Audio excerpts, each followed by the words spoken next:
All right. Hello and welcome to another edition of Red Spin Sports. We've been heavy on the live streams lately, and many of you have been following me on, the Red Spin Reports on By Any Means Necessary, and Michael Sampson, one of our co-hosts on, Political Misfits a couple of times. And anyways, but today we have a special guest, and we're really glad to get back and kind of just have one-on-one discussion, interviews, kind of about the way the worlds of politics and sports converge.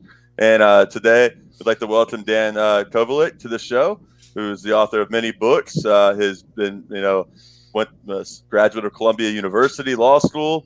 Has worked with as legal counsel of the United Steelworkers. Has really been, huge on the issue of anti-imperialism and international solidarity.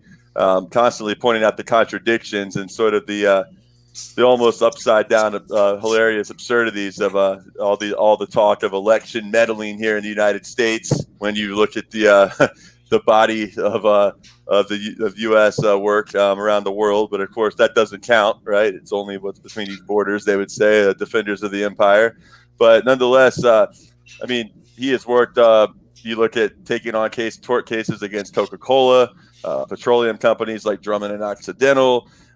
He's been Project Censored has pointed out his work and how it's been suppressed by in many cases, because obviously when you take on powerful people and interest and corporate power in this country, we often hear about government power and whatnot these days, but corporate power is really the third one of those things that seems almost impossible to touch on. So his latest book is No More War, with a great blurb from Oliver Stone there about obviously the amazing filmmaker and commentator and documentarian that we all are blessed to be able to have and benefit from his work, especially people's his work on the Empire, the Untold History of the United States, which is still on Netflix. So anyways, Dan, welcome to the show. Thank you so much. And if you have any opening comments, I also mentioned he'd written in Huffington Post and Counterpunch. Kind of just take the floor in terms of just whatever you feel is important. I mean, you have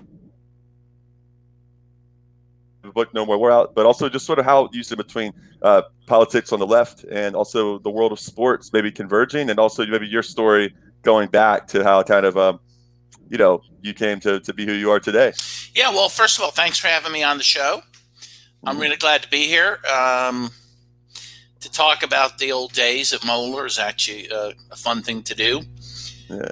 I want to mention, of course, Oliver Stone has at least one sports movie on any given Sunday, right? Yeah, with Al Pacino about the NFL. Right. Yeah, so I grew up in Milford, Ohio. It's a little town outside of Cincinnati, and I played football from the age of 8 to 18. Played Pee-wee football for the Milford Eagles. We were terrible. We never won. Like, if we won one game a season, we were happy. And then I went to Moeller, where we did win, and we were state champions my senior year, 1985, and that was incredible. Mm-hmm. And I played with some amazing people. Ken Griffey Jr., better known for baseball, of course, but he was a receiver on the team. And those were good days. I mean, it was an interesting place to be, Moeller. It's a Catholic school, as most people who know about Moeller would know. And it was an interesting place. Most of the brothers, they're Marianists, from the Marianist order. Most of them were pretty liberal, actually. Mm-hmm. But the most dominant of all there was a guy named Father John Putka. And he was he's still with us. He's in Arizona now, I think. He was a kind of a force of nature. He had been in the Marines, and he was a very right-wing guy. And he, as I said, I would say was a very dominant figure in the school. And he was the football chaplain. Mm-hmm. So that was interesting. He brought the contra leader to speak. Oh, wow. Yeah, wow. Yeah. No, he was a serious motherfucker, if I can say that. Yeah, man, go for it. We're not monetized yet here. Right. So, and the truth is, at that time, I shared his views largely. I mean, I grew up in a pretty right-wing household and very conservative Catholic household, anti-communist, very afraid of the Soviet Union, kind of bought all that. And it's hard to separate truthfully the Catholicism from Moeller or from the football. I mean, it was part of it. We went to church before the game, the big game on Friday night. When we had summer practices, 2-a-day practices, as we got off the field for lunch, Putka usually, but someone else might be there to give us the Eucharist as we marched off the field. We'd pray on the sidelines. I mean, it was very much a part and parcel of school life and football life. And again, I was okay with that. I was very religious at that time. In fact, on senior day, so it's senior day at for football, the juniors make shoes up for you. Your cleats are decorated for the seniors. Yeah.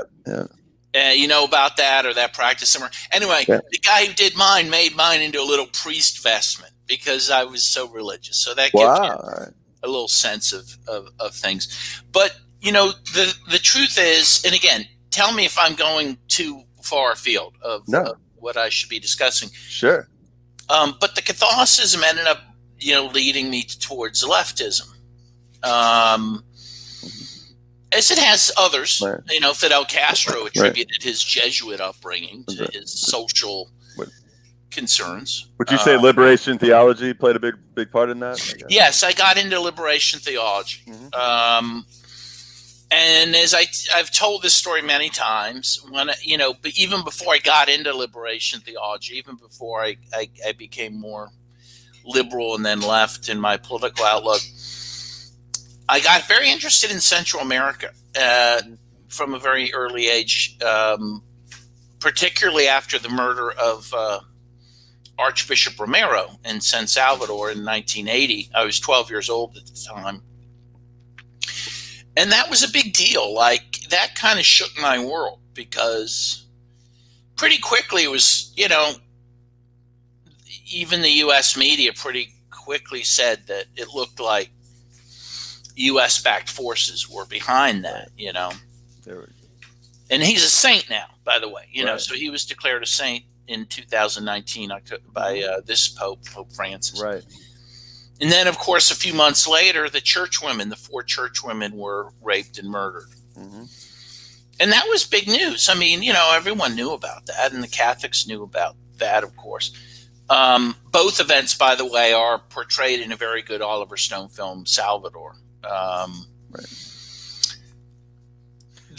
Those events led me to where I am now, and if I weren't Catholic, I wouldn't have cared as much, is the truth of it. Right. So in a world with nihilism kind of on the rise and people feeling like there's really seeing no kind of hope, you see so much out there. We're just bombarded with inundated, I think is the better word, even with just notifications and people tugging at us on our time here. And especially someone like myself, who I feel like is creative and interested, intellectually curious, but has a very difficult time having a million different things kind of going on at once and being able to kind of zero in. It's a difficult, challenging landscape, I think, for some people to sort of find their way. But a few things you said I wanted to react to because it really kind of spoke to me in a different way. I mean, I grew up Presbyterian in the South in Jacksonville, Florida, so Protestant Catholic difference. But in terms of, I had a grandfather who's about to be 99 and had a very big influence on me, in a lot of ways good and a lot of ways not so good. But also sports were a huge role. And you mentioned the Catholicism, ironically, being a vehicle for being very right wing in the community, being married with anti-communism, and I think you would agree that you can't really understand the modern ideology of the United States and the way people think and their fears and anxieties without understanding it through the lens of anti-communism and how that has just shaped everything, from why people fear, quote, socialized medicine and whatnot. But you get down to things that people traditionally on the left think is reactionary, stuff like football, Catholicism. In your case, in my case, it was football, and then the issues of race, and how my granddad would take me these Civil War reenactments, framing the Civil War, the typical lost cause type narrative stuff. He went to West Point. It was never like using the N word constantly or whatever, but it was just sort of framed that that's there's the North, they have their history, and the South, you have our history. This idea that our history is being attacked. So I went through this process of like kind of being also kind of conservative up through high school. For me, it was like college, having some serious college football injuries that then knocked me out of things. And then from there, like also being exposed to Cleveland Sellers of SNCC, who was a professor of mine my last semester at South Carolina. And then sort of but my point is, in saying all this, is just when you are raised in an environment, and my parents, I would say, are not like super right wing, but overall the community and the fact that I played football, played sports, was college football was such a huge cultural thing in the South where I grew up, and being surrounded by so many kind of right wing forces. But then you see the other side of that, and you see how when you get knocked down, for me it was an injury, and starting to sort of deconstruct the myths of with all this BS about the lost cause, and then about the wars, and about empire, and then Bush and Cheney. And I think what it does is it creates a sense of where it's not like someone who grew up purely being a leftist, right? And they've like kind of come from that orthodoxy. You're able to sort of understand and have a different kind of double consciousness. And I think that it's powerful. It was for me. And football, ironically, is one of the most integrated spaces in a society that I feel like is increasingly becoming more segregated and fragmented along class lines again, or resegregated.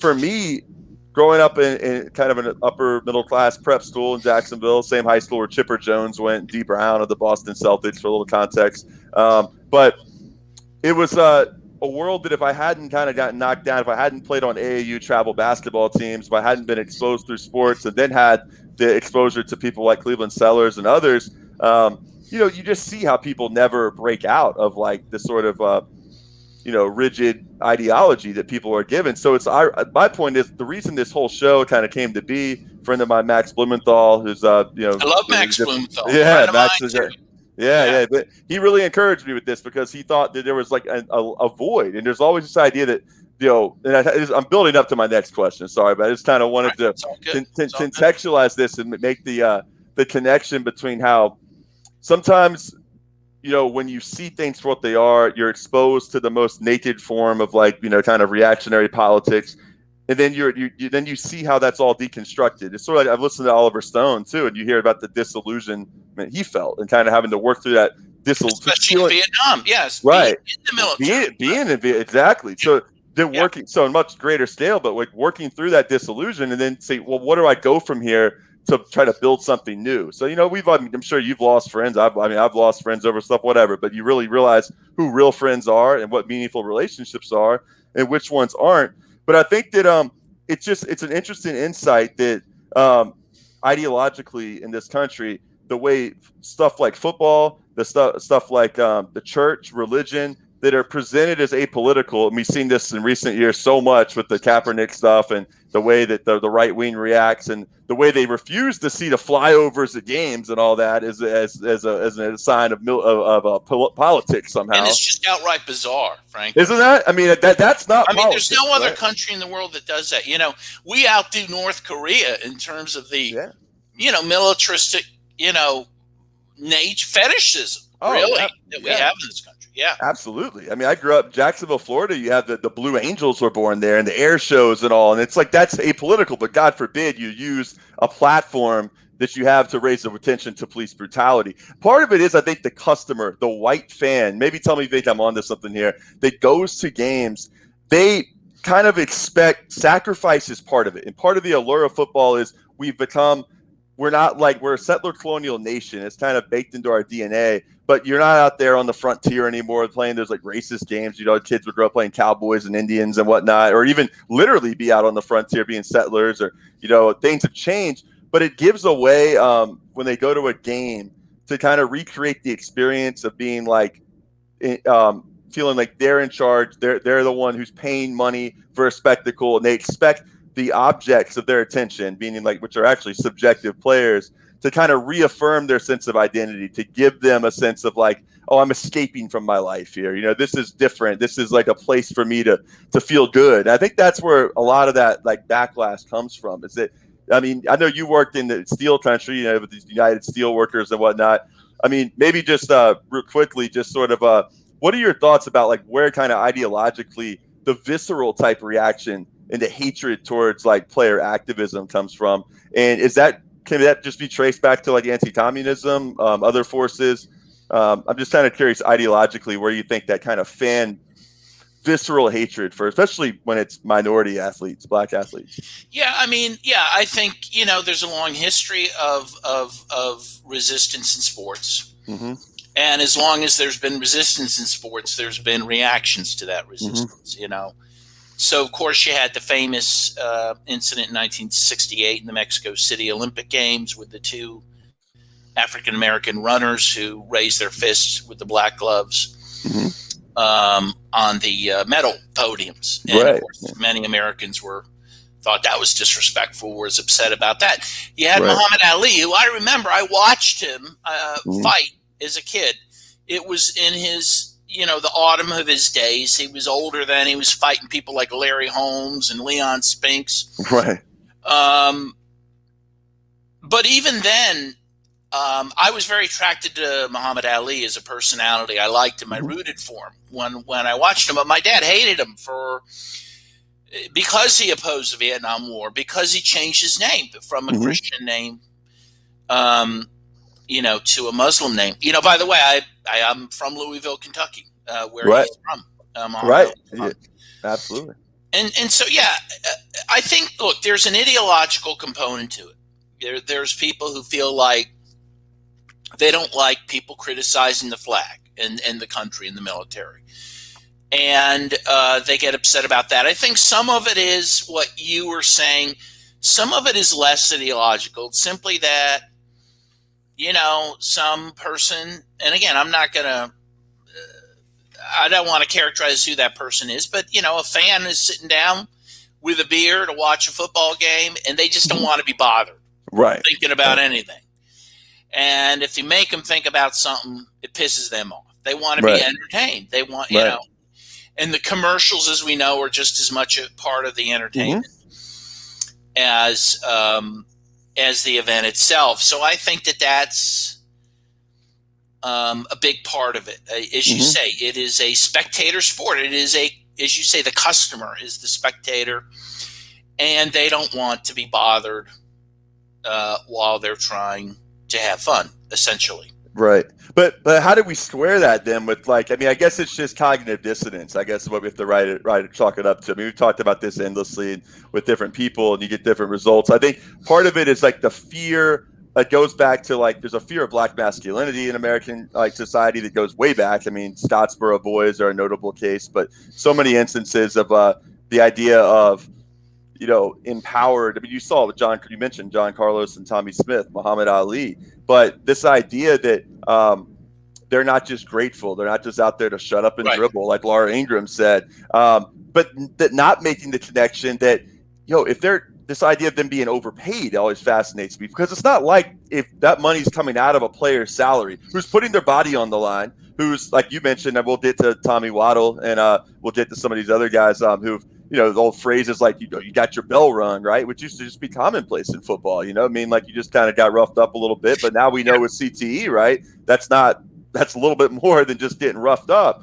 And the idea that sacrifice of the body is something that, it's just looked at as whatever. It's a privilege. I would love to be doing it if I had your talent, not knowing what goes into it. And the idea that money is not going to be earmarked to go pay teachers more or to provide people with health care. It's going right to a billionaire's pocket, right? And the way fans, I don't know why it is that so many fans have a desire, I guess that maybe they see themselves potentially wishing they were the boss, wanting to be a boss in American society, but siding with ownership over players who are sacrificing everything to put their bodies on the line for entertainment. I was wondering, just any insight, if you want to go ahead and jump on the Tommy Waddle issue with that, because it kind of, Dave Duerson, I know, is another one. There's been so many issues, Junior Seau players whose lives have literally been sacrificed. I mean, Seau's no longer with us, But where does that come from? This desire to kind of see yourself as management, maybe in fantasy football and sports, you see some of that a little bit.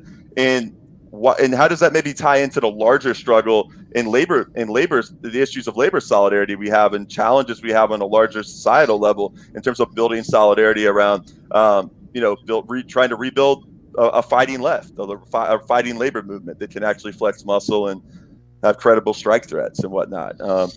It'd be cool to see fans actually support these players, instead of the other way around. Right. Well, look, I think a lot of it comes down to what Utah Phillips, the old wobbly folk singer, used to say. People tend to blame downwards. Yeah. For their problems. They don't blame upwards. And maybe it is the power relationship they're afraid to blame upwards. Or as you say, they see themselves as having the chance to be up there, right? They're going to win the lottery or whatever. And when they do win the lottery, they don't want to be taxed too much or whatever, right? Right. So right. they're protecting themselves. I forget who said it. Was it William Faulkner maybe that? That's my favorite. There. Yeah. In America, there are no poor people, just disappointed millionaires. And it's a great quote. Yeah, and I think that's true. I think that is the view people have, and so they do relate so hard to the winners. Is what it comes down to. They want to be a winner. They relate to the winners. And they think if you're at the bottom, you deserve to be. And some of that goes back to, again, we're talking about Christianity. Some of that goes back to some forms of Christianity that inform this country, Right. The belief that essentially God rewards you on this earth if you're a good person and punishes you if you're not. So I think that's part of it. The one thing I want to mention that we didn't, talk about really is college sports, because that's an even more exploited group of people. And, I worked for the Steelworkers, which for years has supported organizing efforts there. I don't know if you know that, but so that's an interesting thing. And those people are super exploited, right? Oh, yeah. I mean, just beyond the beyond. So, maybe talk just briefly that because I know steel workers, a lot of people hear about outsourcing and whatnot. I mean, how much domestic steel industry still is there? I mean, in PA, Ohio, that we hear of as the Rust Belt. Is that term something that's a pejorative to people in the area too? I was kind of curious. Or Rust Belt, right? Because it is. We used to have something at the height. And when I say the height, it wasn't that long ago. It was in the 1970s, and it happened to coincide with the great Pittsburgh Steelers teams. And the Pirates were good then, too. Right. We are a family Pirates, right? Exactly. In fact, you saw the pitcher, the African-American left-wing pitcher that won Game 7 in 1979 for the Pirates died yesterday. Oh, wow. Yeah. Was that not Doc Ellis, or was that who was getting his name? Because I know Doc Ellis was famous also for his LSD no-hitter, but different, maybe a different guy. Let me see. But in any case, of course, we also had the great Roberto Clemente. Of course. Yeah. So the point is, we were riding high. I wasn't living in Pittsburgh. By the way, I should say that I didn't live here during the 70s. I was in Cincinnati and hated the Steelers, by the way, then. But in the 70s, Pittsburgh as a steel town was riding high. Everything was going great. And the steel mills were pumping, and people had jobs, and they had good jobs. And that changed literally overnight. I talked to people. I know people who worked at the Homestead Works right across the river. Homestead used to be a more attractive place than Pittsburgh, even for tourists. Like, people wanted to come to Homestead. At one point, they had like 40 bars lined up on the main drag there.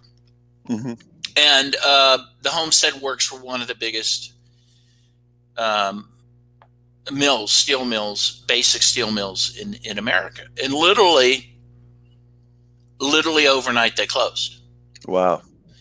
The first sign of it, by the way, before people knew it was going to close, a foreman committed suicide in the plant, in his uniform with his gloves in his back pocket, showing that he was inspecting. It was a real symbol, because he had found out that they were going to close. I mean, so the city in the early 80s, after this great ride in the 50s, 60s, 70s, just it collapses overnight.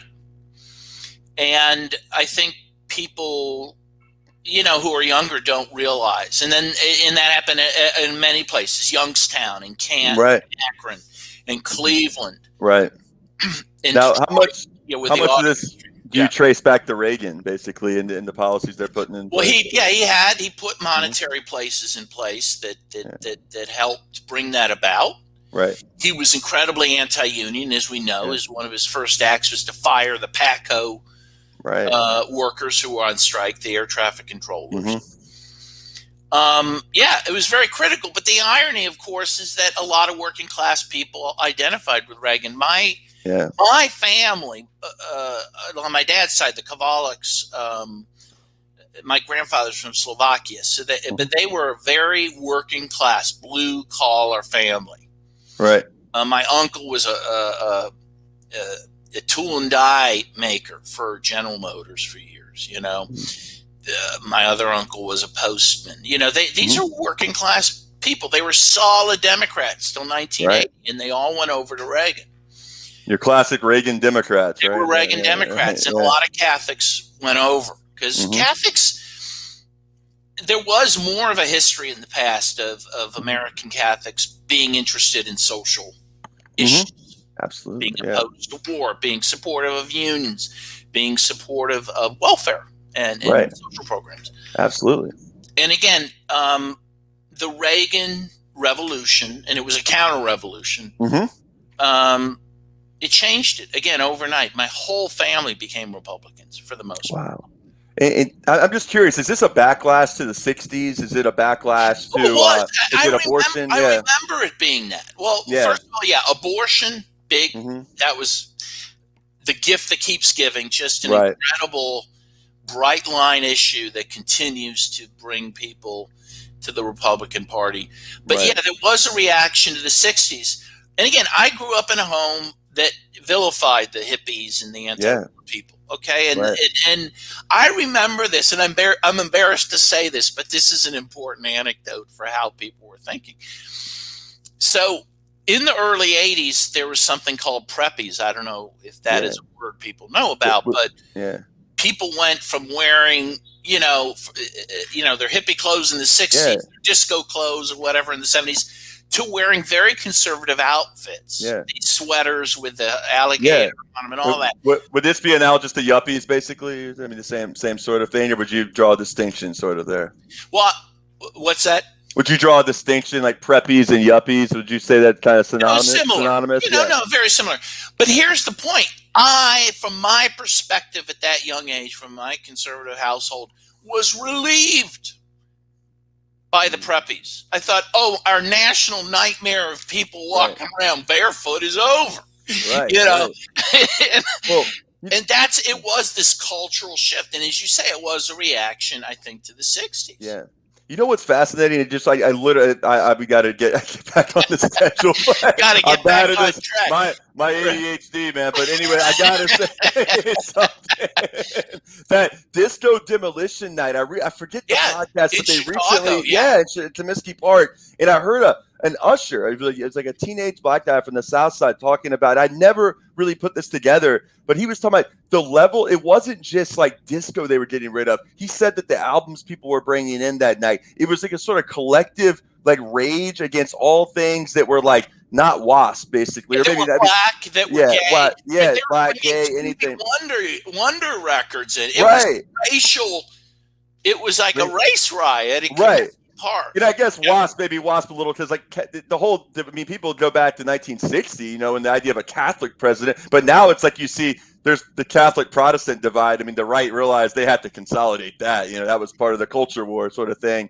Right. But a lot of people, I feel like young people today don't really understand how big of a deal that was. How all the rhetoric, I'm sure, and your family being Catholic, Kurt, would hear about the president, will he be loyal to the Pope or to Vatican or to America and stuff, all that kind of Nixon, I think, even played on that stuff in the 60 or somewhat and whatnot. But it's interesting. I mean, that was something that was that definitely played a big role in all that. So just generally speaking, we'll move on. But I mean, is there any one moment that sort of like high school football for you that stood out, like a lesson? I mean, you mentioned your coach, your teammates, because for me, like, I think it's instructive that, like, it can go one or two ways. And I'm just curious about what you think about this. Like, depending on how football is coached, that it can either be a terribly reactionary, damaging tool, and like can limit people's imaginations, especially in people in poor and oppressed communities where, they basically feel like they have no value aside from being able to play the game.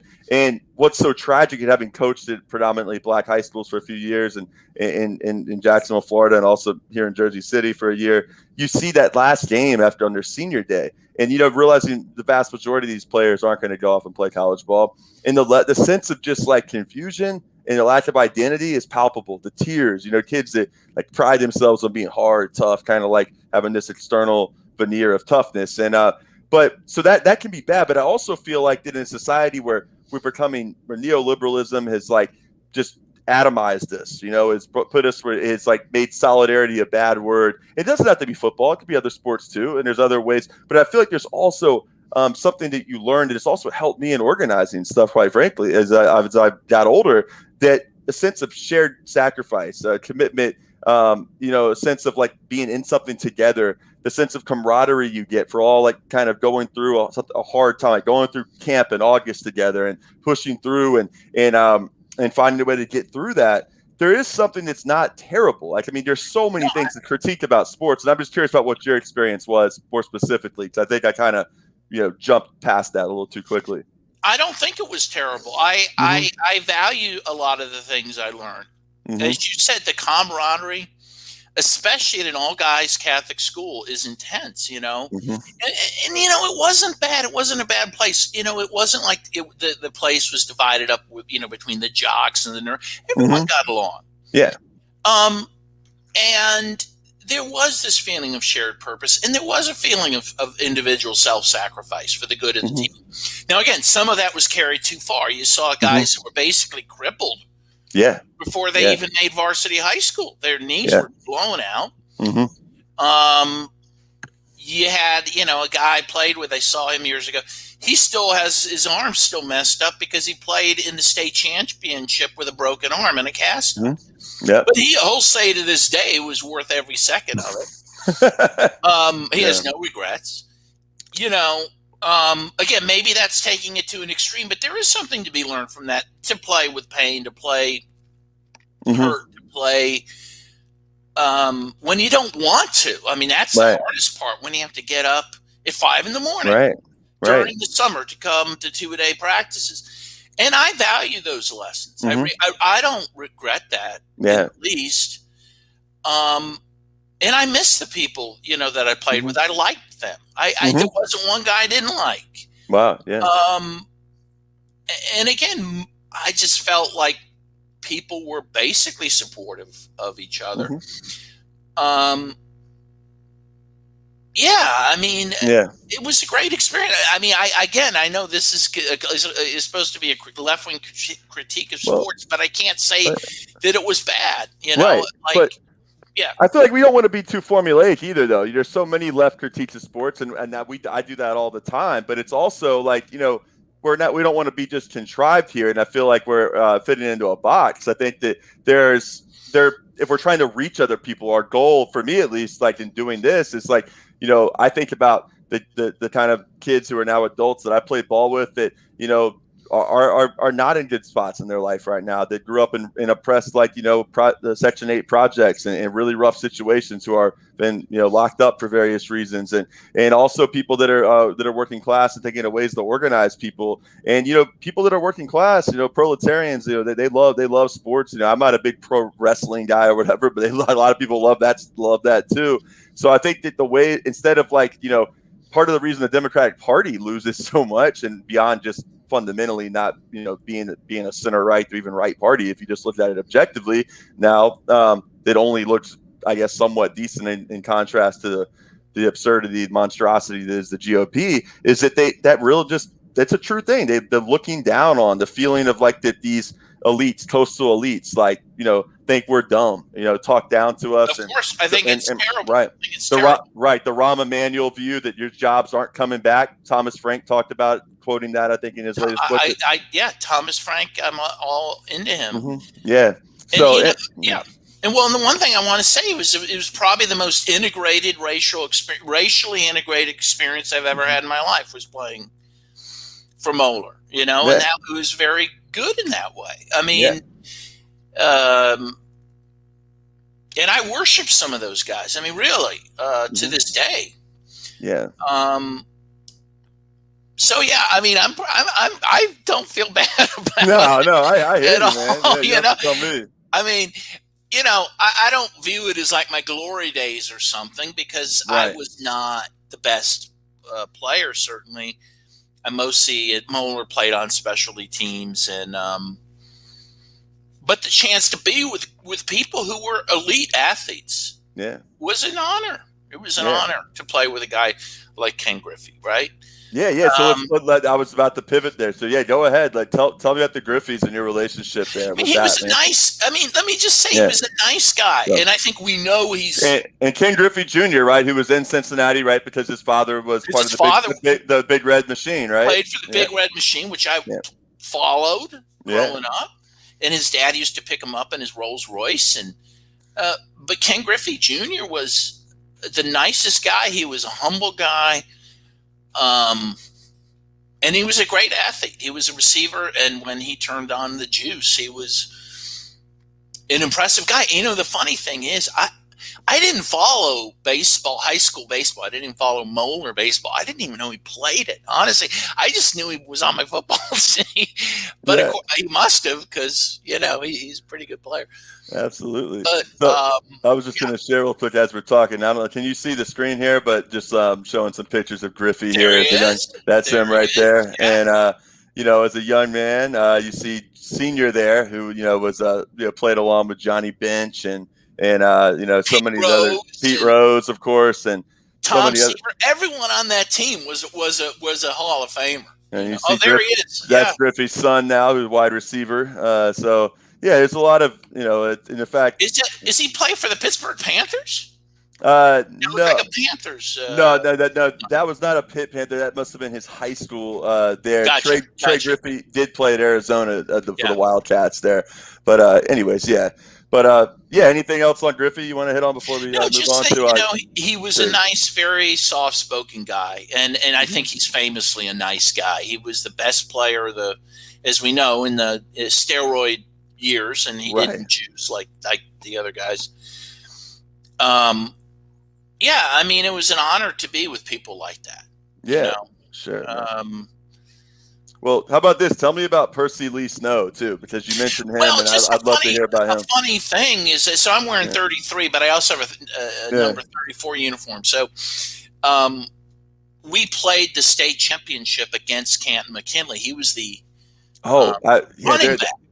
It's funny, even being from the South, I've known about Canton McKinley and Massillon. You always heard that that's like the Ohio version of Friday Night Lights. That's steel country, right? So these are the early days playing a team in steel country. And anyway, so he was the star running back for Canton McKinley. He would later go on to be a linebacker, I believe. You see the screen there. You see, I think there he is right there. Michigan State, And I think he was a great player. I think he was, and then he was drafted for the Kansas City Chiefs first round, and then I don't know what happened after that. But anyway, so talking about self-sacrifice and all, so for the week before we played the state championship, or 2 weeks, maybe we had a bye or something like that. I was Percy Snow. That's why I had number 34. He was number 34. And so my dude on scout team, right? I guess you're saying here. He had a certain stance he would make, which was a tell. And this is pretty impressive. I mean, this is high school, and they're watching films, and they saw that if his feet were close together, he was going to run on the inside. If they were farther apart, he was going to make an end around. So my job was to mimic his tell. in practice for the defense. And I did that. So I was Percy Snow. Yeah. And we held them to like -1 yards during the state championship, won the state championship. You did a job well done. Yeah. So anyway, that was pretty neat. And and it was at OSU Stadium, Ohio State. Oh, at the Horseshoe there. Yeah, absolutely. Yeah. So great stuff. And it's like, I think it's important to kind of like have a chance to tell those stories. And also just because I don't know, especially in this time of COVID now where so many people feel isolated. I think the times like it's, I know I have students now. We're still on virtual instruction here in Jersey City, which is right across that, for those of you who don't know, from Lower Manhattan. And I know that. I went to Colombia Law School. So of course, yeah. You would know. I guess it's more kind of people that are watching the show. But anyways, it's the isolation, especially kids. I mean, I don't want to sound like some right winger, open it up, or using the talking point that how much kids are struggling. It's important that I think us as a teachers union, teachers stand in solidarity and increasing attacks now. We see now, but from right wingers and Don Trump Jr. I mean, I won't even say my personal feelings, but nonetheless, I think we can recognize and need to take serious the fact that it's the issues facing children who are already facing poverty, already in low income situations, not having much stimulation at home. It is just it's a height of just disgusting, treacherous, just bullshit to hear these people act, just concern trolling you hear from the GOP now about their well-being, which we all need to be concerned about.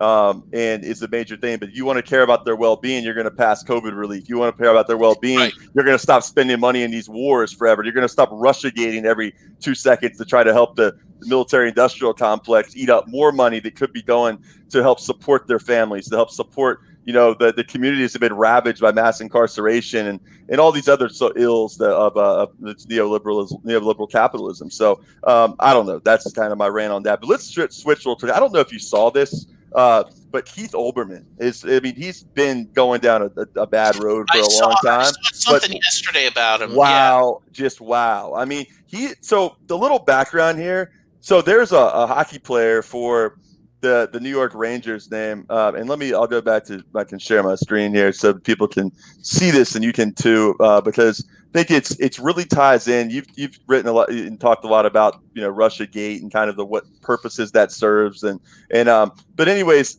this may have been a fabricated story. Evidently, he was showing some solidarity with Navalny. And look, I mean, I don't want to see a guy jail or whatever, but I think Yasha Levine did some really good work exposing did it on his podcast, Immigrants as a Weapon, and also his Substack about who Navalny is and the fact he's gone out and shot a guy in public with hard rubber bullets. He's a hard, fierce nationalist, who has very racist views, xenophobe towards people from the Caucasus, and all that's ignored, right? And also it's like, look, whatever you think about Putin, it's like I'll be willing. I don't know about you, but I mean, be critical of Putin, but only if you're willing to also look back and realize the U.S. created Putin and created the dynamics of empowering these oligarchs by letting Boris Yeltsin steal elections and literally blow up and attack his own democratically elected parliament, and then declare it somehow a victory for democracy. So just the irony of that, it just amazes me that Navalny talking about Putin's palace, all that's left out. All that's just somehow left out. That if we just get rid of this one bad guy, right, then everything somehow is going to be, go back to what? That you're going to nationalize these resources again. You're going to return apartments to people that lost everything. You're going to, help people. People's pensions are going to return. I mean, it's ridiculous. So you have this New York Rangers player who has to take the leave of absence. I mean, I don't know the specifics. I mean, he's being accused of, taking place, beating up an 18-year-old girl in 2011. This is Artemi Panarin from the Rangers. He's an outspoken supporter of Navalny. New York Post broke the story. And then the New York Rangers, all right, the most well-known NHL teams, and and one of the original six, said this. And I think that it's interesting to see, talk about the connections of politics and sports. I want to get your reaction from this and then Olbermann's tweet. But the New York Rangers put out a statement saying that Artemi vehemently and unequivocally denies any and all allegations in this fabricated story. This is clearly an intimidation tactic being used against him for being outspoken on recent political events. Artemi is obviously shaken and concerned and will take some time away from the team. The Rangers fully support Artemi and will work with him to identify the source of these unfounded allegations. Now, this has gone to the heart of what they're saying here, is that this is basically, again, they're Russiagating. It's a Russian government operation, essentially, to make him look bad and to make and to discipline someone for being critical of Putin. And I'm just wondering if there's any parallels to this. And this is something in the sports world we're seeing this pop up. And before I should just pull up the Olbermann tweet here real quick, just so you see that. Let's see, stop share. Olbermann. Because Olbermann goes on here, and this is it really hits at, I think, the fact that, there's no other people you can talk about racially or ethnically like you can Russians. He says, gotta say, I've lived my entire life with the stain of Russian heritage in my family. Then came their conspiracy to alter the 2016 election. A year later, they hacked my computer. But now they've attacked my boy Panarin, so I'll make it official. Fuck you, Vladimir Putin. Hashtag NYR New York Rangers. Yeah, this is insanity. This Russiagate, and again, it reminds me growing up with the hatred of the Soviet Union that existed. I mean, this is nothing but the Cold War continuation. This is Cold War 2.0, basically. Right. Or 2.5, depends on how you're counting. Sure. Yeah. And it's insane. I mean, even smart people like Robert Reich, after the Capitol attack on January 6th, said Putin won. Putin is won. You had Hillary Clinton calling for an investigation as to whether Russia was behind the Capitol attack. This is nonsense. Of course, at one point, Colin Kaepernick was being accused of being a Russian stooge. Oh, yeah. That's gone away. But the whole thing, it just is bizarre. It is nothing but xenophobia, and it's to keep the population primed for war. That's what it is. Right. And it is interesting. Again, I mean, stop me if this is beyond the topic, but here's what's interesting, and here's how you're being propagandized. Well, first of all, for the U.S. to criticize Russia about mistreating protesters, come on. is that not the point? I'm calling the kettle black. I mean, I don't know what to say about it. I don't have any words. I mean, it's But then meanwhile, okay, what's not reported? You are having daily mass protests in Haiti against the government right now. That is completely out of the news. Absolutely. In Colombia, South America, a country I've dealt with a lot in my life, you've had 77 human rights defenders killed last year.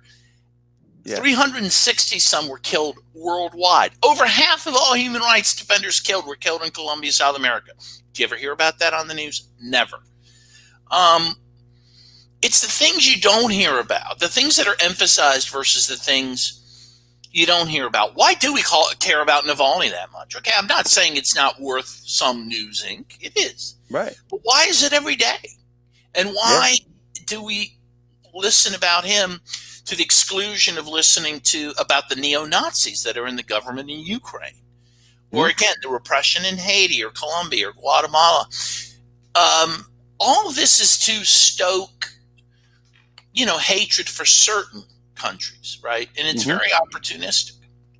Yeah, no, absolutely. I mean, I just got to respond here. I'm going to put something up here. Dan Cohen, who's a friend too, and has done some really good or his family in Pittsburgh, some really good recent reporting. And just wanted to see, if you just look at this, like every massacre is a message here. This is December 3rd. This is not by Dan actually, but he writes for Mint Press, and it's similar. But Dan's been down there doing a lot of reporting. But the point is just that the Trump administration waged a full-scale war to undermine Colombia's peace accords. But it's obviously bipartisan. I mean, you can talk about, Joe Biden and his role in Plan Colombia, right? Plan Colombia was Plan Clinton. That was the Clintons. Right, yeah. And Hillary both, yeah. Absolutely. No, it's amazing to me. It's just amazing. you know, the partisanship in this country is so bizarre where, if your president does something, it's fine. And then if the other party's president does it, it's bad. Again, the kids in cages. Now no one gives a damn about the kids in cages, right? They're not in cages. Not only they don't give a damn, they got Democrat trolls on the internet going after people, pointing out the hypocrisy of the Biden administration. What do you expect them to do? They don't know where their parents are. What are we going to do? Sure, there are some issues. You can't just release a kid you don't know where their parents are. But why do they not know where their parents are? Well, they've been separated. Stuff that was going on before Trump even was in office. So it really unmasked, this idea of people. And it's why it's tough to ever build coalitions, because oppressed people, see that you're only caring about these things when elections come around. There's no principle. The special election in Georgia, right? $2,000 checks are coming. Oh, well, we meant $1,400 and we can't even get that through necessarily. So, it's really something else. So we'll go ahead and transition, because there's a lot to get to, obviously. But, the Russia stuff can always go on. It's just, it's never ending. But anyways, I guess the next thing to get to is maybe just apologize here. I don't give you a chance to actually just talk about your latest book here. First of all, I was going through the plot that can overthrow Venezuela and the plot that control the world, how the U.S. has spent billions to change the outcome of elections around the world, and then obviously with Iran too. And I just think, and obviously you have the No More War coming out now. And I think it's just what we've been talking about. Someone like Keith Olbermann, who used to famously talk about how many days it had been since Bush declared mission accomplished, just shows you how just complete and utter bullshit that was, right? Because in your scholarship here, you're pointing out just how bipartisan this is, and how much this is not an issue of just a Republican or a Democrat. It's an enduring kind of characteristic of U.S. empire. And the idea of election interference, of all things, is just amazing. So I was just wondering, maybe out of all your works, and then also what you would maybe want to say about No More War and how it's kind of different and builds on what you've already published in the past. Well, what I basically try to argue in the book is that if you care about human rights and international law, the biggest focus you should have, especially as an American, is to stop war. War under international law, as I discuss in the book, under the UN Charter, which is really the constitution of the world, which the U.S. helped draft at the time, the main scourge it intends to prevent is war. Because the idea is that once you start a war, all the other evils that we're concerned about flow from it: torture, rape, war crimes. So the goal was to try to stop war in the first place. But as I talk about in the book, and as most people understand, even viscerally, if they don't, kind of intellectually or consciously, is that what has happened is an inversion of that idea. Now, particularly liberals think that the way to defend human rights is to start a war. And so we see, particularly when we look at the Obama administration, right? Liberals and even many leftists supported the invasion of Libya. Even Democracy Now! Cheer-led that. Right? Absolutely. And believing that it was to defend human rights. In fact, it was the opposite. Human rights have been eroded in that country and in neighboring countries as a result of the war. There are now slaves being sold in open markets in Libya. You have a country that's ungovernable, that's being run by a few different, armed militias. Black people are being persecuted there. And so, and we know this, no one disputes it. Again, Libya is largely ignored now because it's an inconvenient fact of what happened there. But you had a war like no other that was sold by these humanitarians, in quotes, like Hillary Clinton, like Samantha Power, who's back in the Biden administration, like Susan Rice, who's back in the Biden administration, who openly sold this war as a war for human rights, when in fact it was a war against human rights, which I detail in the book. And it was a war based on lies. And yet most liberals supported it, and they support it still. They think it was a good idea, even though they know, that the country was decimated. And you have people like Obama who were just utterly given a free pass. Yeah. For that. And for Yemen. He started the war in Yemen. Yeah. Now the worst humanitarian crisis on earth. He is a war criminal. Absolutely. He is responsible for the death of hundreds of thousands of people, easily, if not millions. Right. And yet he's virtually uncriticizable. Is that a word? He's a saint. Let's make it one. Yeah. Yeah. He's a saint now. I just saw he's got a podcast with Bruce Springsteen. Oh, I mean, it's just disgusting. I mean, the Ringer, Bill Simmons is bringing him on, talking sports, doing everything to kind of humanize himself. Just good old Barry Barack. He's just he's just your guy. Just everyone in Barack Obama's school. It's nauseating. I mean, there's so many schools. Yeah. And you're going to see more of this. So, the irony is this, the one thing, and we don't know how sincere he was about it, because we don't know how sincere he is about anything. But the one thing that Donald Trump said that made a lot of sense is that we have to stop these endless wars, Right. And one of the big reasons that this Russiagate nonsense was promulgated, right, was to undermine any intention he had of doing just that. Sure. It was to mau him into staying the course to continue U.S. warfare in countries like Afghanistan, right?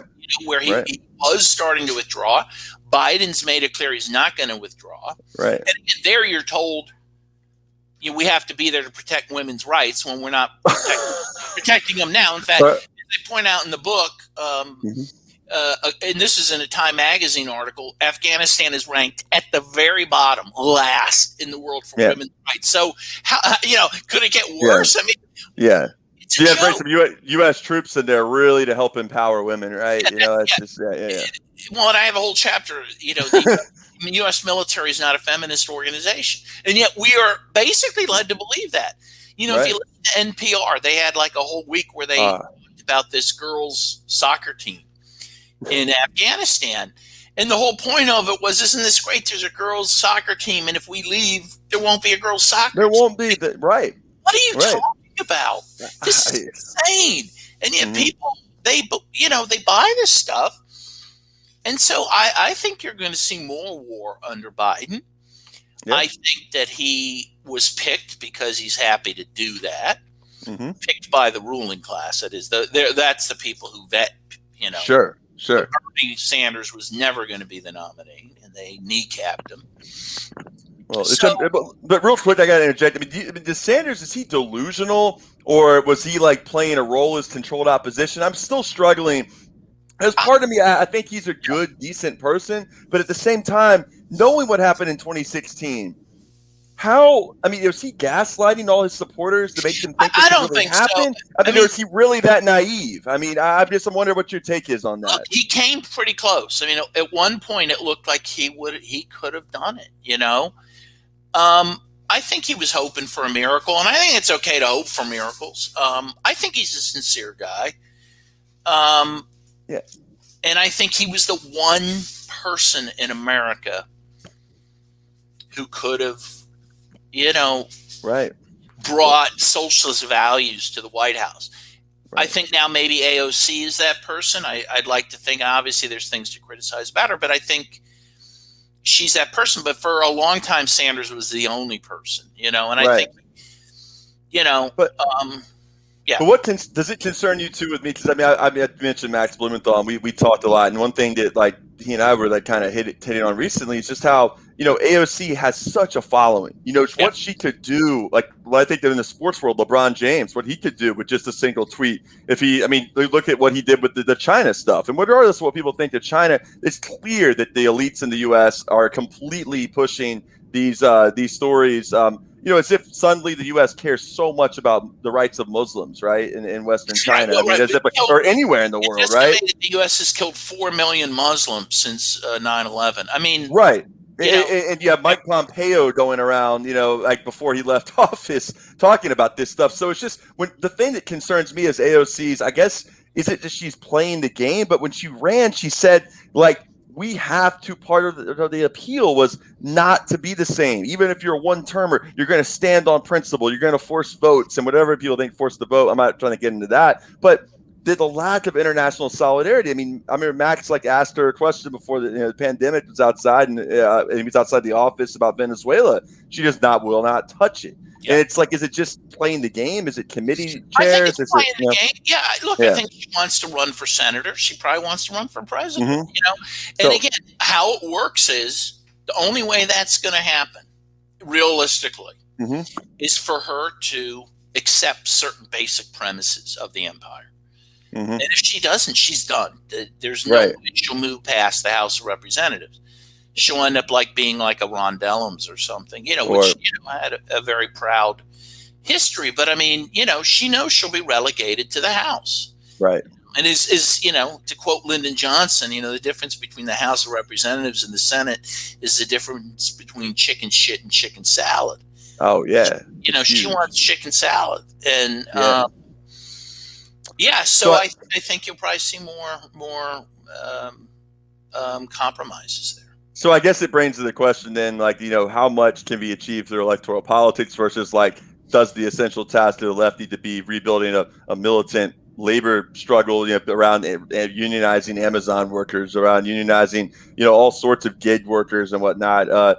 I think you see there's some insurgent Teamster, organizing going on with Teamsters United around the country and different locals that are trying to take on Jimmy Hoffa Jr. But none of this is reported in media. That's what's wild to me, right? Labor struggles, by and large. In fact, last year we had more strikes in America, I think, than any other time since World War II. There were 1,200 strikes just last year.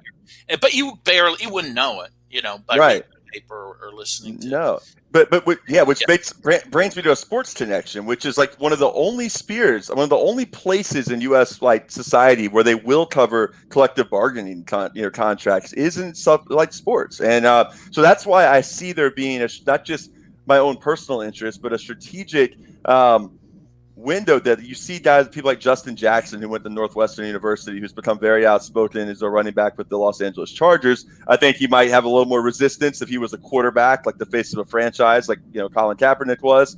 But you look back behind me, there's Craig Hodges, who he didn't really have the movement backing when he was doing what he was trying to do in the early 90s. And it's really a shame, because, when you don't. But I think now one thing, social media with all the ills of it and the way that big tech and I want to get to that in a second, but the big tech stuff, but it does allow a sort of ability for people to connect in places and collapse geographical hurdles for people kind of building connections. But at the same time, how do you make things concrete and tangible? But I think that sports can be instructive. We saw, of course, with the NBA strike, for a day, people were so, a lot of people on the left were so critical. And I get it. Obama came in there, used his influence, talked to LeBron. Let's turn it all into a campaign about voting. Just vote, right? Just sort of without any real concrete demands, just elect Joe Biden and get back to normalcy. So it's sad, but I see it as more of a protracted thing that where athletes, especially this time of COVID, this is a good time. You mentioned college sports, which is a huge focus of what we talk about. And that you talk about stripping bare the realities of the farce of amateurism.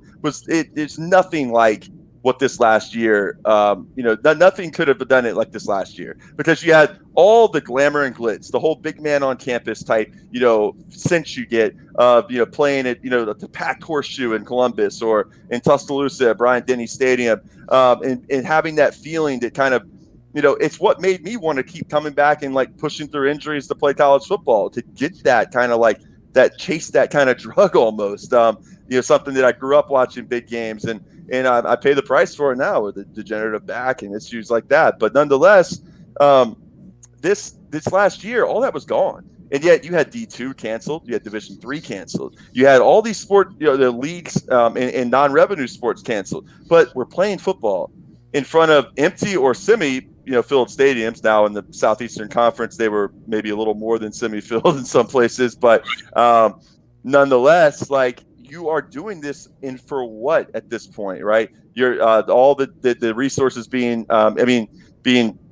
just taken away from other populations that need to be served, to have all the testing that's required to be done, to keep an idea of normality going for the public, the idea that things are getting better, whether they are or they aren't. But also, I think a lot of these players, you will not be able to undo that experience of like seeing kind of the callous disregard there is for, their long-term health, and by people that ostensibly you're led to believe have your best intentions in mind. So maybe I didn't give you a chance to kind of talk on what your biggest takes are with like college sports, and maybe strategies or suggestions you would have for people that are been former college athletes and are trying to make connect, or people that are just in general concerned and want to try to build connections between working class struggles and labor movements, and seeing these college athletes as unpaid athletic laborers, as Nathan Coleman Lamb talks about a lot in the Sport podcast.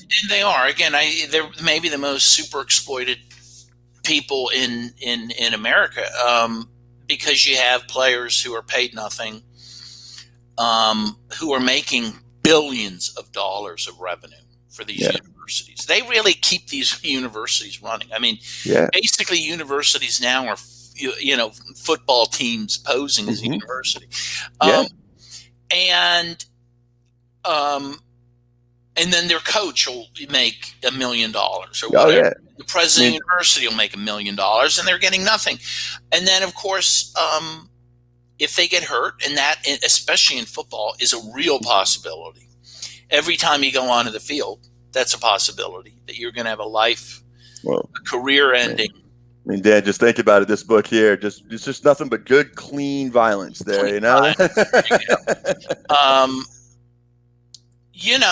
to not have a compensation system for these people, right? If they're hurt, to not, again, pay them a fair share for what they're doing and all the money they're raising, is just wrong. And I do think, and I do think there's a growing consciousness about that. I think there's a lot of support. Again, even, my dad, who's pretty right wing, even he's like, it's ridiculous. I mean, because it even offends the libertarian type sensibility, like the free marketers. The idea of that they'll be terrible on like social stuff to help poor people and whatnot, but the idea of not getting paid for an honest day for your work, your labor, it's wild. Well, it's all part, again, first of all, the universities are a microcosm of the greater economy, where we're becoming a gig economy, right? Meaning people who have no job security, no benefits, they're contingent laborers. And the universities now reflect that, not only with the sports players, but even with the professors now, with the adjuncts, right? Who are getting, I teach a law school class, and I get $3,000 to teach a law school class where students are paying $48,000 a year. Right. You and my dad should talk. He's a judge in Florida, but he teaches Florida constitutional law to third year law students, and it's some money, but it's obviously he wouldn't do that if that was something he actually had to rely upon for his sole. And a lot of people living. You can't really, and a lot of people do. Universities are becoming more and more adjunctified, if I can. Adjuncts are now carrying the greatest burden of the teaching, and they're getting paid poverty wages. I mean, this is insane. It's absolutely insane. And again, there's many lessons to be learned here. That the professors are now in the same boat as the athletes. It's amazing. Yeah, I mean, tenure track has essentially become very, very difficult. I mean, it's a thing of the past. It's just not. Unless you're some sycophantic bootlicker, I guess somehow it's willing to play the game and whatever. But I don't. It's just wild. I mean, I know at Pitt you have Pat Narduzzi as the head coach. I'm wondering, he's probably the highest paid employee there. And then you also look at it, what you said too. It's worth noting that they've pitted college football and then college basketball at the schools, so that makes a lot too. there are a few schools like UConn and a few others where women's college basketball makes money, but it is mainly football and then men's basketball. But they're pitting them against as if okay, players, if you don't play college football, D1 guys, you are going to cause all these non-revenue sports to be cut. Whoa, time out. It's like, since when did it become the job of unpaid athletic labor for them to finance? Going. Right. I mean, it's ridiculous. This is absurd. So they're technically correct because the way the system's set up, but it's a bad system. It's a evil system. No, it's yeah, man. These are the things they just need to be reminded about, because people know this on a gut level, that this is wrong, that this is unsustainable. I mean, we live, again, generally speaking, in an economy that's unsustainable. Yeah. And you're seeing the results of it. You're seeing mass homelessness. You're seeing, again, record levels of deaths from a disease that many other countries dealt with a long time ago successfully. Absolutely. The American dream is dead. And it only existed anyway for a very short period of time, maybe in the 50s and 60s. And the Graduate there with the plastics. In the plastic, right. In the Graduate, exactly. Yeah. And it's gone. It's gone. You cannot raise a family on one income, much, or even two. And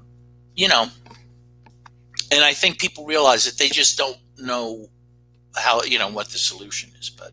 Yeah, and they just can't face it. Maybe they even might know it, but the idea of it's that socialism word. I mean, you look back and just studying the connections between sport and politics really brought me to understanding the 1950s and the whole Red Scare stuff, the muscle gap discourse, and the way that we're falling behind the Soviets. We're falling behind. We got to get more, robust, young men that can keep up to fight the communists and whatnot. The way, and then the way even throughout doctors' offices, all throughout starting with the early 50s, you had the American Health Associations, American Medical Associations campaigns to, just demonize socialized medicine. I see that with grandparents, people that are, people that were pre-baby boomers even, and kids that were baby boomers were just inundated with that. It's just like the idea that you are, man, it's just, it's like breaking through that is people need to recognize how monumental that is, and the fact that we can't just act as if that propaganda is just, not out there. I think sometimes young people forget that this generational divide, you can't just forsake, and act like we're going to wait another 20, 30 years for these kind of things. These are climate change, and the problems facing people workers that don't have any stability, social, literal social security, not the actual program.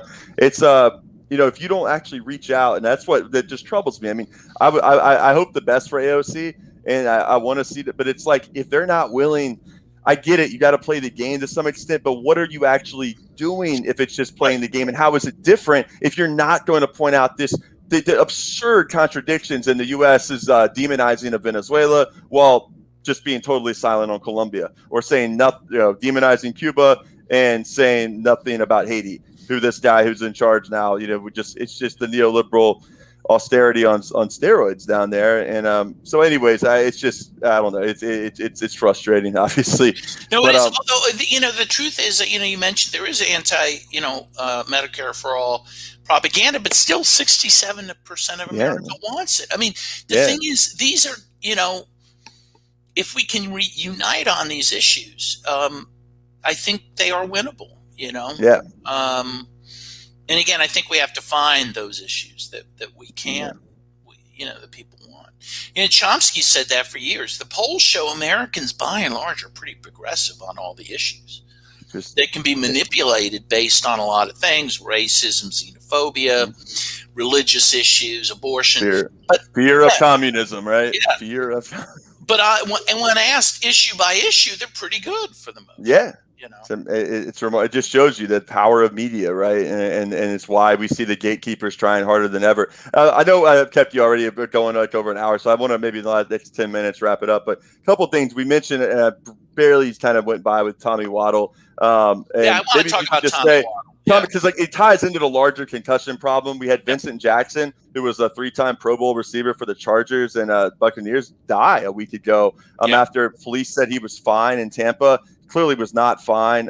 And at 38 years old, and you have guys like Dave Duerson, who committed suicide from the 85 Bears, and Junior Seau, who's just was a legend I was born in 86. So growing up like in that era, it was like, Junior Seau was just like a god type guy if you followed football. And so, how does Waddle tie into that and the whole idea of like kind of that maybe machismo culture in football and kind of the harm that can do? Yeah. Well, first of all, I want to give you an anecdote before I get to Tommy Waddle about O.J. Simpson that I just learned about. Go for it. I always love an O.J. anecdote. So I had as a lawyer, you have to do these continuing legal education classes. And my secretary, who was awesome, always signed me up for the fun one. So I had one at the baseball stadium, and the issue was concussion law, like workers' compensation law related to concussions. And one of the guys on the panel speaking about it had been an offensive lineman for the Buffalo Bills. He was part of what was called the Electric Company, and he blocked for O.J. Simpson. He knew O.J. very well. And he said the most interesting thing. He said O.J. was the nicest guy. He was nice to the players. He was nice to the fans. He said, but O.J. had a big head. And he says, when I say big head, I don't mean he's conceited. He was conceited. He has a physically big head. He couldn't fit into his helmet. And so what he did was take out all the pads out of his helmet so he could fit into it. Wow. So OJ was playing with a helmet with no pads. So, this guy's convinced that, OJ went crazy because of concussions and whatnot. And I'm sure it's true. And, it's a tragedy. I mean, lives were lost because of that. My dad still says that he doesn't think that anyone's is just at the top of their game been a better running back than Simpson. Even Jim Brown had a shorter career. The combination of speed, the way he could break away, hit the hole. I don't mean to humanize him too much, so people get mad with that. But we have a similar issue now. I mean, I don't know if you've heard in the news, Dan, but the issue with the Seattle Seahawks here. Chad Wheeler, who'd recently been released, and then you had the Aaron Hernandez documentary come out, and the combination of like the homophobe, being raised, the repressed, the homosexuality, and feeling the very real need to repress that, or maybe he was bisexual. I think it was more accurate. But having a mother that was, the mother and a father that were it was a guaranteed fact that something bad was going to happen, with that. And you tie that together, a guy like Greg Hardy, who almost had his girlfriend or spouse, mother of his child, his girlfriend and mother of his child, almost electrocuted in a bathtub. Chad Wheeler, who suffers from bipolar, had been with the Seahawks just a month ago, really.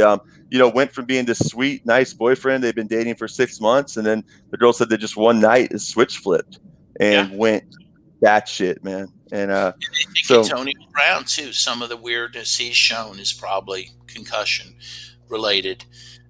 Which brings me to Tommy Waddle, who, he was a senior when I was a junior, so he and I overlapped for a bit, and I knew him. He was a nice guy. He still is, I'm sure. And so you're talking about in high school now. So he would have been from Cincinnati, Ohio? Yeah, he went to Moeller. Yeah. He went to Moeller. And he, look, his story is an amazing story. He walked on to the Bears. He's a little guy, very fast, I think. I think he runs a 4.3, 4.40. So he was fast, but he's a very small guy for NFL football. But he walked onto the team. Became a receiver for them, and I saw that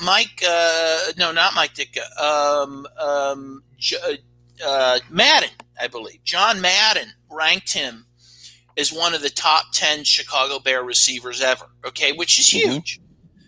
And Absolutely. He was known for he would get clobbered. He would be freaking unconscious, and he'd come back and he'd score a touchdown. As a lot of guys talk about, right? So Roger Staubach talked about that, how he had games he can't remember because he blacked out. And Waddle would have like 3 concussions a game. I'm not even kidding. Like, this guy had to have been concussed multiple times, but he kept going. I don't think he played for the Bears real long because, again, I mean, it was just the punishment that his body took was incredible. So what do we make of this? I mean, obviously, it's concerning. I mean, you have to worry about his welfare going forward. What this may catch up to him. Obviously, I hope it doesn't. But there, I'd be lying if I didn't say I admired him to some extent. I mean, to endure that type of punishment, and to keep going for something he loved, and he loved it. He loved football. Yeah, there's something to be said about it. There is. And he was loved for that reason. They loved Tommy Waddle in Chicago. Yeah, absolutely. You think about it. I mean, think about what that says, though. It's because there's some people that say their conclusion is like football abolition, but then you look at for me, it's just this is ingrained in our culture. All right, there's violence is as American as apple pie, and it's like for me, I think it's something that sure in a society maybe where neoliberal capitalism wasn't the dominant ideology, and we had many other outlets for creativity and whatnot. But if you're talking about, there's whole communities in the South, and especially in Black communities, where the police maybe where they're constantly harassing people at that. But when it comes to the Saturday at the Pop Warner Park, they kind of it's a safe. It's ironic to say a safe space in football, but a place of community, a place where there's the cheerleading teams and the football teams and people coming together, and you have to kind of people. By the way, we have to shout out to the cheerleaders, many of whom don't even get paid in the NFL. No. You're right. They're not at all. They do not get paid, actually. Right. And so it's neat. Thank you. It's an important point to make because they do not get paid, and it's obviously the idea, the rationale for that is tied into kind of just an idea of what work has value and what work doesn't, right? And I pulled this up, was sharing my screen just to let you know. I thought this was interesting and wanted to see any reaction. This was from 10 years ago, but it said former Bears wide receivers lashing out at Brandon Merriweather, who was played at the University of Miami, great safety, but for his big hits, and used to be like on ESPN with Chris Berman and Tom Jackson, these segment called "He Got Jacked Up," and the way you romanticize the big hits. And I'll be honest, it's like the big hit is something that's jarring, it's exciting, and whether football can ever be safe or not, I don't think it can fully be safe, but I think that we need to fight and demand that players are treated given the absolute best equipment, that we're constantly researching things, that we stand in solidarity with them every step of the way, I feel like. And if the left actually did that, people that had socialist politics, they were able to draw the connections back to how the ills and the pathologies that go on in the neighborhoods they grew up in were, if we had a socialist program and instead of having all these grifters in the ears of pro athletes and people talking about building your brand and this and that constantly, I think these guys would be I know a lot of guys that would be far more receptive to that. But we have a severe lack of political education in this country by design in K through 12 education. It's all designed about how to just get you to learn how to kind of fit into what the big industries of the day want. Anyways, it's just I think it's a challenge that that I get why some people on the left feel the way they do about football. You see it, you see the flyovers, you see it, but realize that just like in society, there is class struggle going on. Those players are not down there on the field. The vast majority of them caring about some stealth fighter fly over and feeling like they want to go hop on a uniform and go fight in Afghanistan or Iraq. I can promise you that. So there's a one guy who did. Tillman got killed apparently by friendly fire. Yeah, and he was actually cover it up. Yeah, and they tried to cover up who he really was too, which is someone that was much more complex than just the jingoistic guy they portrayed. Yeah, he just thought that it was well, I'm going to be getting paid a bunch of money if someone else has to go fight this. He was misguided, and then not only did they lead him into war on totally false grounds, as if he was, keeping people safe from another 9/11, sort of the way it was framed. Then when he died, without even the decency to know that they had to use him as a tool to help recruit further, right? And so anyways, it's like Tom Waddle, this is from 2011, lashed out. I thought you'd find this ironic against Brandon Merriweather, who makes a lot of big hits. And Waddle said on ESPN 1000 in Chicago, he doesn't approve of the way Merriweather plays the game, because you can call me a sissy all you want. Okay, I was on the receiving end of a lot of head-to-head hits. Right. And maybe it's the reason I act the way I do. But in football, there are going to be moments when a guy is trying to make a tackle and his helmet hits yours. It's going to happen. In today's game, you're going to get flagged for it. That's the way it is. Yeah, and that is an advance. And I think the quarterback rules are better now, protecting the quarterback. And but yeah. Mm-hmm.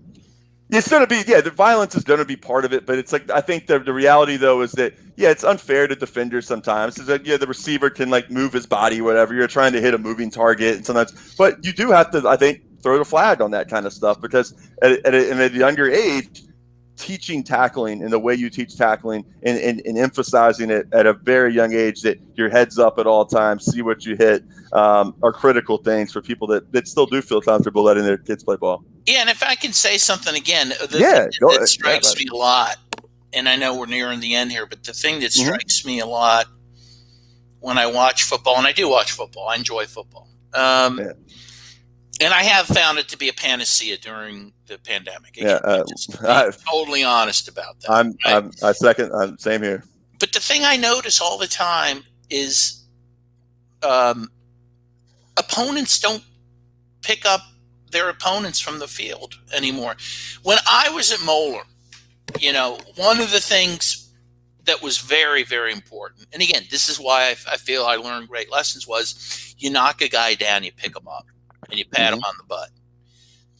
Good sportsmanship was part of what we learned, And when I watch games and I see someone knock someone down and not only not lift them up off the ground, but taunt them, that's just very disappointing to me. I think that's part of the game, is that good sportsmanship. And I feel like that's been lost, certainly in NFL football. I think the NBA is a little different. Every sport's different in that way. But in the NFL, I don't see that hardly ever. And that's disappointing, You see it with teammates helping other teammates out, but right. But if it's the idea is that sort of like, if it's your opponent, then because it's sort of like you have to put your mind, like, sort of, I hate to think about this. It does sort of freak you out, but you have to put your mind in a headspace when you're playing, even at the big level Division I college football. I was at I'm just under 6'7", and my height, I got up to just under 300 pounds. So I was playing offensive tackle. My back could have stayed healthy. That's what kept me going. The idea that I had the perfect frame to play professionally. It's like things worked out. But and my basketball background helped with footwork and stuff too. But you get out there and you have to put yourself in a place to where you are ready to inflict pain. You're ready to go out and and be in a mentality where you can't think about all these large macro level things. You have to, as Jimbo Fisher at Florida State, who was the coach there when I was there, and would say, who was a Nick Saban disciple, eliminate the clutter. You are focused, it's an intense focus on the now, the immediate, this rep, this drill, getting better, not worrying about these long-term goals, because then you bog yourself down with, if we lose this game and this happens, and paralysis by analysis. So with that, sometimes it's the downside is that it does kind of create a sense of callousness, where you're in that moment, you're not thinking about helping that guy up or whatever. You're thinking about trying to psych him out or whatever. Yeah, but you do see these good stories, like the long distance run where the guy helped the other guy across the finish line. And I think he ended up winning with that. That I think the one thing when you have the philosophy that Lombardi had, that winning isn't everything, it's the only thing. I think that's when you get into that, and that is a lesson that should not be taught. That is not. It's not about that. And again, I felt growing up that it was never about that for us either, and that's good. I was lucky, I guess. You were. I know where I was. It definitely was all about winning and won a lot, but it's there's other costs that come with that, and but nonetheless, it's been great, just having this discussion. As you can see, the the sun setting on the horizons, messing my lighting up here a little bit. But I've really thoroughly enjoyed it. And as always with these, we can there's a million things that word could get to. But anything else you'd like to close with? I mean, anything? I'd like just briefly. I guess we didn't touch on it. Mention Oliver Stone. He's been y'all you've championed his work and vice versa. And I was just thinking, maybe what's your favorite Stone film and why? Would you say it's Salvador or Platoon? I would say it's either Salvador or Platoon, and the reason is they were very life-changing films for me. I mean, I remember being in high school, and I was with my dad. He and I went to go see Platoon, and I remember the scene, which really happened. Okay, because Charlie Sheen in it is loosely playing Oliver Stone, right? Right. In his experience there, in the movie, he breaks up. He stops his colleagues, his comrades, from raping a girl, which, as we know, happened a lot in Vietnam. Yeah. I didn't realize that. I couldn't even believe my eyes that this was happening. This is not what I learned about war, right? Right. Even though we know it's a very integral part of war. That blew my mind. I mean, that movie blew my mind. In Salvador, I mean, I give him credit a lot for my political education. So, absolutely. And the Salvador thing with the Romero, with his passing, I'm sure that, I can't even imagine how big of an impact that would have had on you as a 12-year-old boy. So anyways, we'll go ahead and wrap there as the sun is telling me it's time anyways. Great. So thanks so much, Dan. I really appreciate it. And I hope we can catch up here soon. All right. So take care. Be well. All right. Thanks, Nate. Take care. Thanks so much. Bye-bye. Bye-bye.